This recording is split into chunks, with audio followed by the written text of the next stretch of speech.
I know you were just saying if you are going out tailgating, you may want to take a little hoodie or something like that before everything cranks up. Yeah, if early in the morning, if you're going out 8, 9 o'clock this morning, some shaded areas, definitely going to be cooler than other areas where we're seeing a little bit more sunshine. So just want to make sure you're staying comfortable out there, staying warm with the cool start that we are dealing with this morning. So a live look from Charlotte Motor Speedway, home of the Bank of America Roval 400 today. And we'll probably be in the low 80s by the time that race starts. I'm looking at low 80s at 3 o'clock today.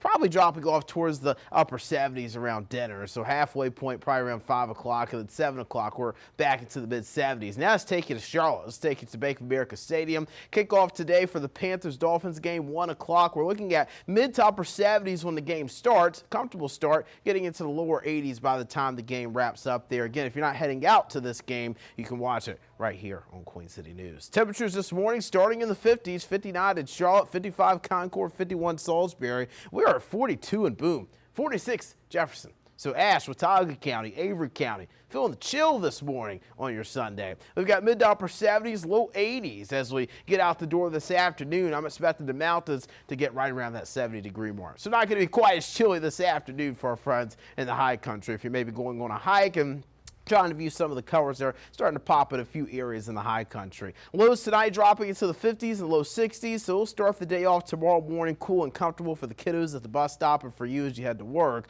Looking at upper 70s, low to mid 80s, a possibility south and east of I-85 tomorrow. So overall, tomorrow will be slightly warmer. Now, we do have a lot of clouds pumping in today, a lot of high cirrus clouds. That is actually from an area of low pressure, a weak upper level disturbance that's down towards the Gulf Coast states. That's what's sending those clouds our way.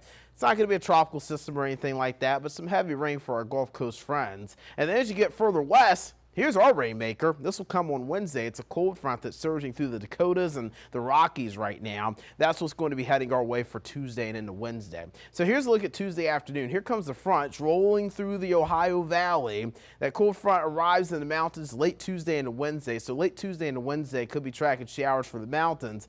And then as we get into Wednesday afternoon, the cold front's here. Not much rain with it, though. There's just not going to be a lot of moisture with this system. I'm thinking maybe some scattered showers, a clap of thunder as we go through the day on Wednesday, but that's not going to be much. So, again, overall, we could use a good soaker, but we're not going to see it on Wednesday. I'm thinking maybe a quarter of an inch of rain at best, although Weather Prediction Center does have some higher total south and east of I-85. I do think it's probably going to move more towards the lower end, though.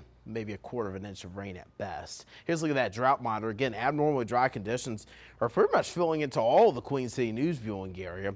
Now, we do have some moderately dry conditions as you're getting towards central North Carolina and eastern North Carolina, so they definitely need rain. But here at home, I mean, we could use the rain, but we're not in serious danger right now. But although we are getting closer to wildfire season now here in the Carolinas, I'd rather us get more rain than not, especially during a dry time of year for us. Here's a look at the tropics right now. 60% chance of tropical development with a wave emerging from the coast of Africa.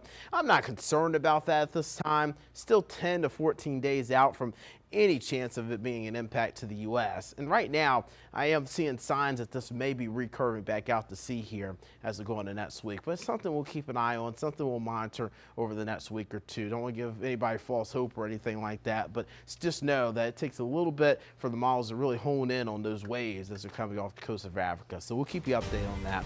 We're staying in the 80s through Tuesday, some upper 70s as well. And then as we get into Thursday and Friday, it's cooling down into the weekend behind that cold front for Wednesday. Queen City News Plus. Just search Queen City News on your smart TV's app store.